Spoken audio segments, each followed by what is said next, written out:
Hi guys, and welcome back to episode 21 of the In the Hub podcast, brought to you by Playbox Technology UK. On today's episode, we're speaking to KC Lee. To say that KC is an expert in all things broadcasting and systems integration would be an understatement.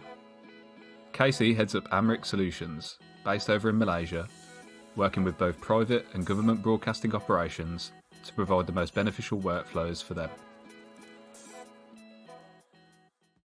So hi everyone, today we have KC Lee. Thank you very much, Neil. It's truly an honor and pleasure to be joining your podcast today.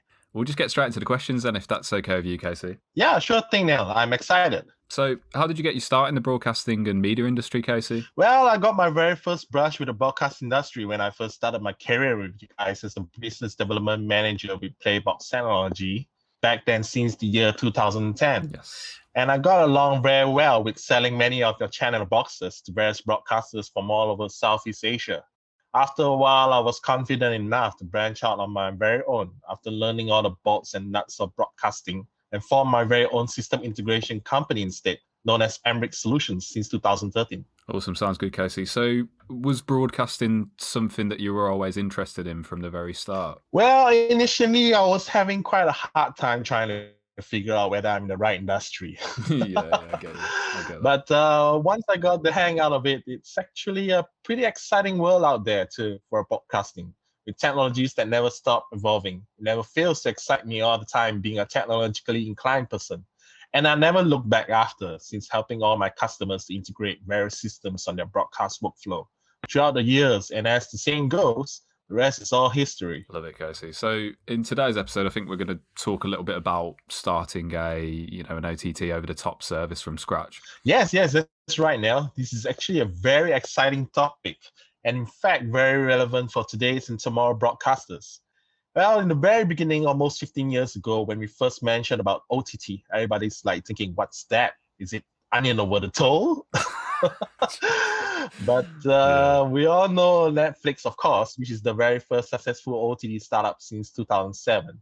And it's still the leader today in a very fast and rapidly changing environment among the other big players out there, like Apple TV, Amazon Prime Video, Hulu, HBO Max, Disney Plus, and of course, YouTube. And did you know now that YouTube is actually the very first and pioneer of OTT since all the way back in 2005? 2 years actually before Netflix decides to branch out from its traditional brick and mortar business of selling and renting out DVDs. It's an interesting point actually, because you don't often think of YouTube as being the first pioneer of OTT. It's your mind always jumps straight to Netflix or Amazon Prime that have really brought it into the mainstream space. So yeah, to be fair, I didn't actually realize that. Yes, actually, many people didn't realize that as well. Anyway, we are not going to talk about the OTT brands out there, but instead we will be focusing today on how to start an OTT business from the very beginning, like literally from scratch, and how to stay ahead in the game. Well, firstly, OTT is a very challenging business model in today's very competitive market, but it's also a very lucrative business that can generate a lot of income very quickly as well, if your goals and strategies are aligned correctly. If we look at a report from Digital TV Research, a very well-known research paper based on OTT, they claim that the last year itself, for the year of 2020, OTT revenues around the world has reached up to $16 billion US. And they project that it will reach up to $68 billion US by the end of 2025 due to the current pandemic. Wow. And that's a lot of revenue to reap from actually from this industry. Yes, 100%, yeah. Also, many viewers prefer to watch their favorite contents via OTT today. That's because it is much less expensive as opposed to satellite TV or even cable TVs.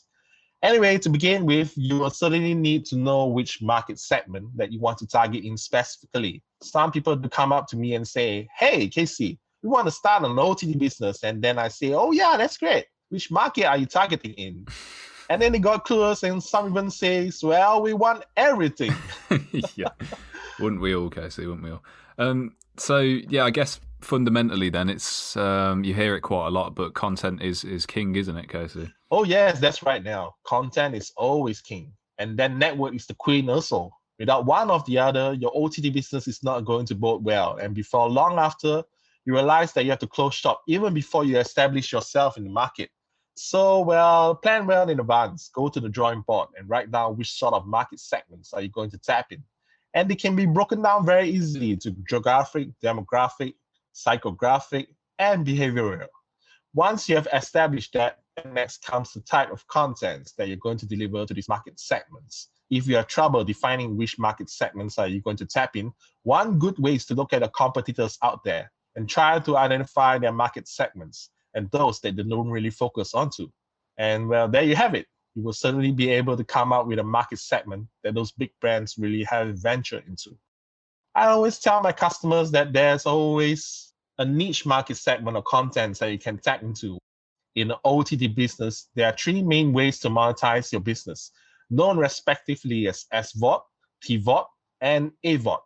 But then there's also a new term recently made very well known as well, which is Pvod, and quite confusing. Huh?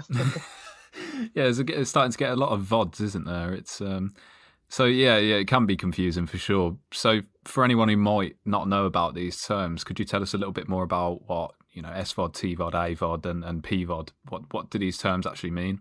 Yes, of course. SVOD stands for Subscription Video on Demand, which is the very conventional way for audiences to consume as much content as they would like to by paying for a flat rate every month. Then comes the TVOD, which is a transactional video on demand, where the audiences only purchase the contents that they want to view, like a pay-per-view basis. And thirdly is AVOD, which is really like the traditional way of watching a TV, where commercials will come in between the contents that you're currently watching. And sometimes the viewers couldn't really skip these ads either. Yes, sometimes you forget it's platforms like YouTube that enabled you to actually skip advertisements. We never used to be able to do that before. So it's kind of like you have to, in return for the content, you have to sit through these ads, don't you? Oh, that's right. And because AVOD service is usually free to watch, the viewers rarely get to complain much during such airing of the ads. And finally, we now have the newcomer, Pvod, which stands for Premium Video on Demand, which is actually very relevant now due to the current COVID-19 pandemic, where big movie producers get to air their new feature films or even blockbusters via OTT. And the viewers themselves get to skip going to the cinemas altogether by watching from the very comfort of their own sofas. You can have a mix and match of these revenue models, of course, or incorporate all of them together into your OTT business for diversification in order to achieve the best success by tapping into all these avenues instead of just putting all of your eggs into one basket. Yes, that's really important. So after a business owner, say, has chosen, the exact market segment they're going to tap into and their exact revenue model, what would you suggest comes next? Well, next comes the very exciting part where we will drill down further into the technological aspects of this OTT business by firstly, and most importantly, obtaining a reliable CMS, or better known as content management system, to drive your OTT service. There are so many OTT vendors out there to choose from the big shots to the smaller and unknown ones. However, they all share the same characteristics as how your content gets managed and finally delivered to your audiences. A good way before choosing which OTT platform works best for you is to test them out or have these OTT vendors provide a proof of concept to you before you actually go out there and buy one or even sign up a contract with them. As usually, these SaaS or software as a service are not really cheap either, and it can eat out a significant chunk of your investment, especially if you plan to own them as a CAPEX model as opposed to the SaaS model for OPEX. I will strongly suggest to my startup clients to go with the OPEX model instead, as it enables them to quickly get started with this OTT business with lesser risk involved. And if things don't really work out well in the end, they can eventually decide to cancel their service entirely without fear of losing more money down the line. But if you plan everything and execute them right from the start, chances are that you won't be seeing such outcome in this business. Yes, yeah. And I think, just getting off a little bit to the side, I think we both know that security is also one of the kind of major primary concerns for the content delivery process as well. Oh, absolutely. Security is paramount to the success for your OTT. You wouldn't want people out there to be stealing your hard-earned and precious contents and then seeing it ends up appearing on those pirated platforms out there. There are several well-known DRM, or better known as digital rights management systems, that will protect and encrypt your precious assets during the delivery process.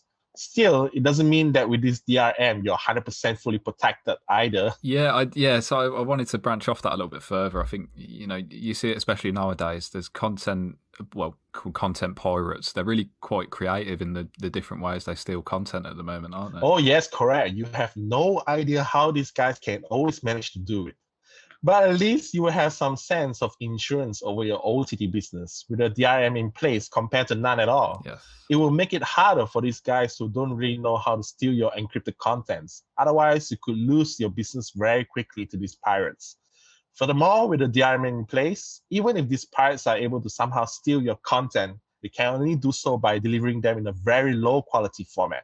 And sometimes they can't even remove that watermark for your contents, as they are truly unable to deliver that high quality experience that your viewers come to expect, which can only come directly from your OTT platform itself. Also, you might want to consider geo restrictions if you do not want your OTT service to be available in certain countries or regions. Yes, okay, so if we could drill down a little bit more on what various kinds of OTT models there are out there for anyone who might be wondering. Oh, certainly. There are 4 primary OTT models out there, which firstly are OTT itself, where the audience can watch contents on an Android or iOS app, or from a very own website that provides a streaming service. Secondly, CTV, or better known as IPTV, is watching the contents via television, which are traditionally connected to a set-top box. And finally, there's linear OTT, where the viewers can watch live TV channels on air via OTT platform. Now, this is where the confusion comes, as sometimes both the OTT and linear OTT can be intertwined together as coming from the very same OTT platform, where you can essentially deliver both services at the same time. For example, if you can have both VOD and live linear channels streaming out directly from your very own OTT platform itself, if you also plan to include your very own live linear channels via OTT, you can do so easily nowadays with the channel box player automation, such as the ones that comes directly from Playbox technology itself, which can handle all the day plays for a complete channel rundown with fully blown channel branding as well. And you can occasionally switch over to your very own live feed coming from your very own studio. Also, for this instance, catch-up TV are also highly desirable if you're planning to on-air many shows in the long run, allowing your viewers to catch up on those missed episodes. Yes, 100%. So I think, once obviously a content provider has sorted that aspect out, how connect the dots for us. How does the audience actually get access to the content via OTT? All that simply with the use of a CDN or content delivery network. As without a CDN that properly handles the hundreds and thousands of video streams coming simultaneously from the OTT platform, your audiences will never get the very best of the viewing experiences from your OTT. As I mentioned before, content is king, while network is the queen. Therefore, they both have to work hand in hand to achieve the best possible experiences for your audiences. In essence, the CDN handles the actual real-time bandwidth that contents are being streamed out to the viewers themselves. It is very important to choose a well-known CDN that has many POPs, also known as point of presence, especially if you are planning to deliver your OTT globally without any geographical or regional restrictions. If your viewers start to experience a bad streaming service on your OTT, that is usually because due to their CDNs that has less POPs as compared with the more established ones. And also because this is where the largest chunk of investment will occur, as OTT owners will quickly realize that paying for bandwidth can be a truly terrifying experience, especially when you have a large audience at hand to handle with. Yeah, 100%.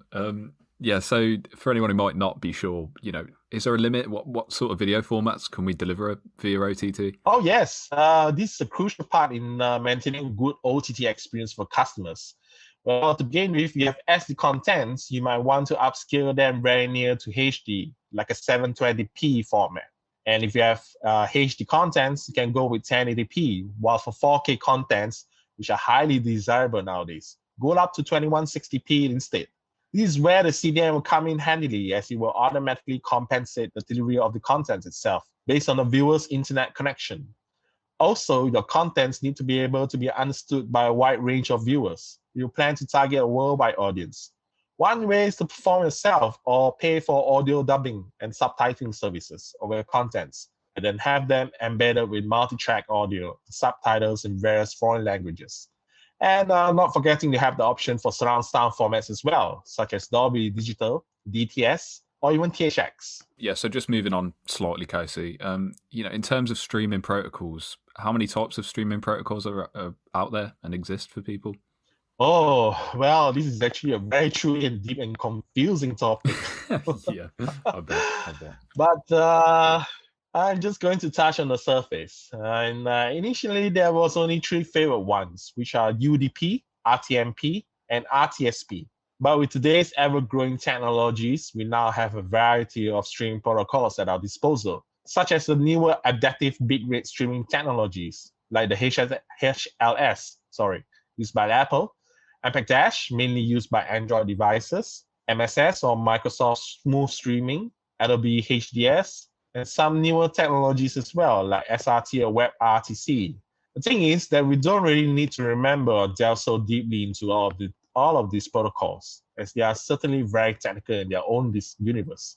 However, it's best to check with your OTT CMS provider whether they can handle as many of these, or all of these streaming protocols with ease. Yeah, so Casey, you keep mentioning obviously the CMS for OTT, and I get the feeling we can't really underestimate the importance of the CMS. You know, what is so important about it? Oh yes, CMS is actually the heart of the OTT itself, which oversees the entire daily end-to-end back-end operations of your OTT business, right from the moment of a content acquisition, to content management, content delivery, and finally the content distribution via CDN. How can we manage the contents as soon as we acquire them? What sort of marketing campaigns can we introduce from time to time? How do we attract and retain our customers? How do we monetize our contents? How can customers pay to us? And finally, with all this tremendous data passing through the system, we need an analytics that can help us to plan which content are being watched the most, and what's the number of increased subscribers per month, and also what are the number of customers that might cancel their subscription and why did they do so? So all this from the back end, the OTT CMS should be able to have a helicopter view for all these processes within a heartbeat. And a good CMS can certainly show all this data in a glance from the back end. A good CMS can also drive content search and discovery very quickly and easily from the user's device perspective as well. Yeah, so like you said, the CMS really does seem as if it is the heart and the backbone of many different OTT operations. And I guess with CMSs and OTT in general, there's quite a lot of competition within that space right now, isn't there, Casey? Have you seen this firsthand? Oh yes, that's right now. The OTT market is certainly in a very confined space right now. With a wrong strategy or implementation, and you can certainly not expect to survive very long in this very aggressive industry. Yet, as I mentioned before, that there are still various areas that you can tap into and leverage from. And sometimes there are times we might need to work with our competitors instead. For example, like some internet service providers, which can provide the whole entire OTT service themselves, since they already have all the entire backbone IT and network infrastructure from their end. It might be a good idea to partner with such ISPs that are about to launch such OTT service, your marketing approach and strategies, of course. Also, consumers nowadays are very demanding and certainly hard to please as well, don't you think, Nell? Yeah, you're not wrong, Casey. You're not wrong. Yeah, it's like we have to cater to all various customers with different needs and tastes, and it's very tricky to retain all of them and not letting them sign up with the bigger names instead. Compelling content nowadays is not the only reason that consumers will stick with you. You need to sustain the business with good marketing strategies as well that keeps them coming back to you for more. So almost like, sign up now and you can get all you can eat content free for life. Oh, yes, and that will certainly be a headache for the business owners. Yes, I wish. Yet, I have heard of OTT platforms that just keep streaming out free content for a few months or more due to the lack of subscribers signing up on their platform. Again, we really can't blame these consumers themselves, as some even subscribe to multiple OTT providers at once so that they can access the contents that they truly desire the most from one platform to the other. Also, content monetization is one of the most critical aspects of the OTT business. There are many strategies to tackle in this area, and the best way, due to my experience, that is undeniable, is to tap into social media, with short trailers as the most powerful tool for marketing as well. Also, Pvod is one of the most successful content monetization out there, as there are many people who likes to watch free content and don't mind seeing the ads actually. This is where OTT providers can monetize a lot by getting these commercial providers to pay them handsomely. But there are so many viewers out there we simply can't tolerate watching more than 3 ads per content that they are currently consuming, right? Yeah, I completely understand as well. That's a lot of ads. Yeah, and then actually, I believe there is a way where an OTT provider can adopt to a win-win situation over here, where if their subscribers don't want to pay too much fees, then they will have to bear with more ads instead. And vice versa with viewers who totally dislike or says no to ads at all, then they will have to pay more for their SVOD subscription. Such trade-off and balance should be given in advance to the viewers so that they will know what to expect and not to be disappointed with the sudden increase of fees from their very own perspective. Yeah, I must say it is quite refreshing sometimes to be able to watch, free content without any ads in it. Oh, absolutely. I wish for the same too.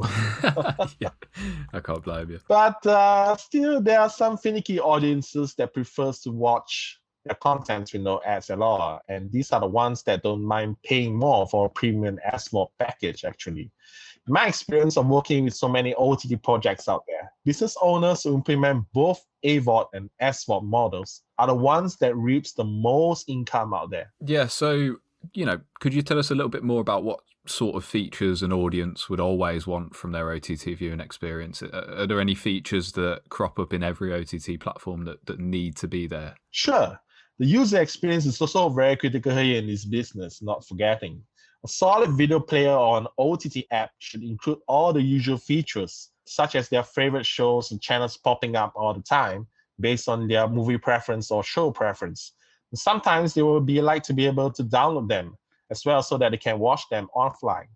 I think we can all agree that social media sharing options are important as well, so that when the viewer finishes the content and shout out loud on their own social media and say, "Hey guys, this is a good movie channel over here, and you guys should come and watch it too." Yeah. And well, this will certainly be a very good magnet to attract more customers quickly over to your OTT platform. In addition to that, the viewers themselves must be able to have the flexibility to upgrade or downgrade their subscription based on the budget. This strategy will certainly increase the customer retention for a long period of time. And also, EPG or electronic program guide is certainly a must if you plan to stream live linear channels via OTT platform. Yeah, so what about the actual streaming experience? So, taking into account latency and buffering and things like that, isn't that the most important surface level feature for users? Oh, yes, you're right now. Certainly, nobody likes to watch a movie or a channel that keeps on buffering. Yeah. And therefore, well, it's essential to choose a compromise between high quality and low bandwidth conditions for low latency situations, which works for both ways for the audience and also for the OTT owners themselves, as they do not want to pay for more bandwidth than they're supposed to via their CDN. The key question here is how can we manage multi-screen simultaneously? In this area, it is best to speak with your content providers and get them to provide you with only a single file format with the highest quality and stick to that format across your content repository, instead of having so many different types of file formats that can really impact or degrade your service during the transcoding process. Well, this goes the same if you're planning to pump a live linear channel feed from your station or studio over to your OTT platform. If that's the case, it is paramount indeed to stick with a reliable source of video streaming, such as UDP or SRT, and then let the transcoders from the OTT backend handle all the simultaneous transcoding into the adaptive bitrate streams. The key thing here is to stick with one format only, even though most OTT CMS are very far agnostic, while ensuring that OTT services are able to be viewed on as many devices as possible. Uniformity equates to low problems in the long run. So just out of curiosity, Casey, and I know you've been in this business for such a long time now, and I'm sure you've helped a lot of your customers, launch their OTT services. How quickly do you think an OTT service can be deployed? Well, this really depends, and it's very, very subjective. Many of my customers thought, Casey, isn't it just a white labeling process? We can launch the OTT in a day, right? No, it's not that simple. And I say definitely no, of course not, as there are so many factors involved. And firstly, you will need to upload the contents from the site to the OTT CMS over the cloud. And this process itself can take days to weeks, depending on the number of hours of contents that you truly possess. And secondly, you will need to integrate as many domestic and international payment gateways as you possibly could. in order for customers to be able to pay conveniently. The world would be much simpler if everyone could just pay through PayPal or Stripe, right? I've got to say, I'd definitely be on board with that, Casey. Oh, yes, I would love that too. But usually that's not really the case in here, as some might not even have a credit card to begin with. This is where a local bank transfer can come into play, such as the FPX, which is a well-known payment gateway service here in Malaysia. And some might want to pay via Google or Apple Pay too, and so forth. The more payment gateways that you can integrate with your OTT service, the more efficiently you will be able to collect your fees from the subscribers effectively. But you will also incur more delays to launch your OTT service. If you plan to scale up as quickly as possible, your OTT service needs to support multi-currency and multilingual as well, as you certainly do not want to lose customers just because you are not compatible with their payment methods. And then you might need to compare the different rates and packages that different CDN can provide to you at the same time. Usually your OTT vendor can suggest one that they work best with. And finally, the trial testing of your OTT platform, which can take from several days to a few weeks before you can go live with your service. Realistically, looking through all this can take anywhere from at least 3 to 4 months minimum to go live with your very own OTT service.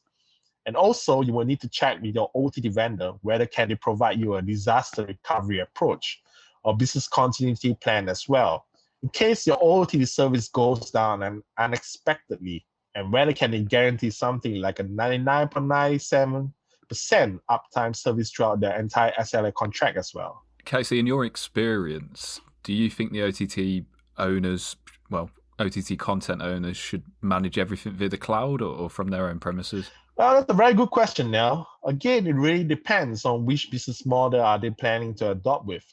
Are you going with a full CAPEX model or an OPEX model instead? Both of these models has its pros and cons, of course. If you are really confident and if you are really loaded as well, I say go with a full CAPEX model, since you can have total control on how you want to deliver your OTT service to your audience. You can choose which transcoders and encoders to incorporate with for your file-based and live linear channel streams. This is also especially useful if you own a TV station or your own studio as well, where you get to determine the size of your video storage, and also have effective control over your origin servers with disaster recovery systems in place and covering all angles. Also, you can retain your customer database, which is one of the most precious assets in your own facility, instead by preventing them from unauthorized theft or loss of such data.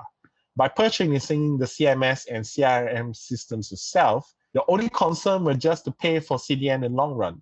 The same is entirely opposite if you choose to adopt for a full OPEX model instead, which the benefits far outweighs the CAPEX model, such as you don't need to know coding at all or have a large manpower to manage and maintain all these mentioned systems, as technology evolves very quickly and you don't need to keep investing in infrastructure, since this will all be handled by your OTT vendor.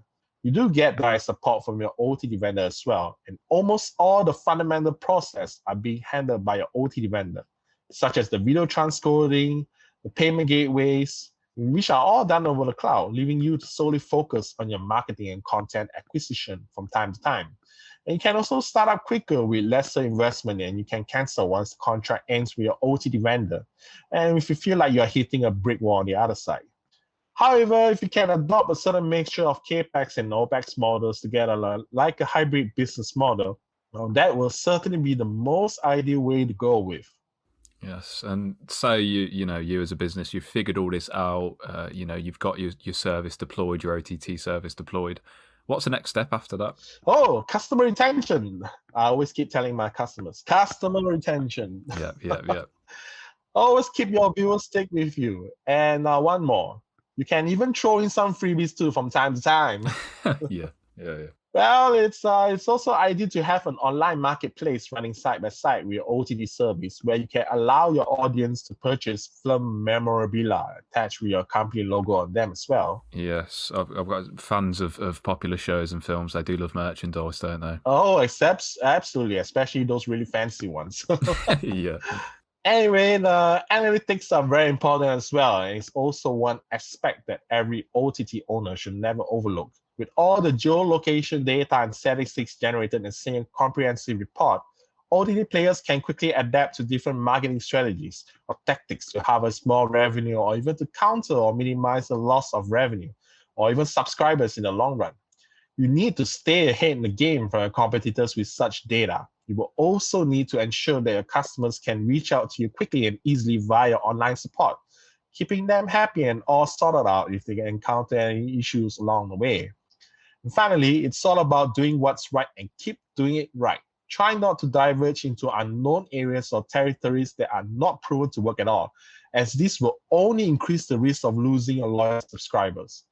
And believe me, once you do lose them, it's certainly very hard to get them on board again. And there must be a reason why they stick with you, and that's because you are probably doing the right thing all the while.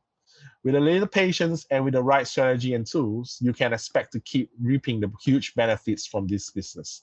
Also, this is a real proven business model for the past 2 decades, and it's highly recommended that broadcasters which already have a large repository of contents on their site to explore or tap into this business before it's too late, when the market segments get smaller and smaller with each passing year.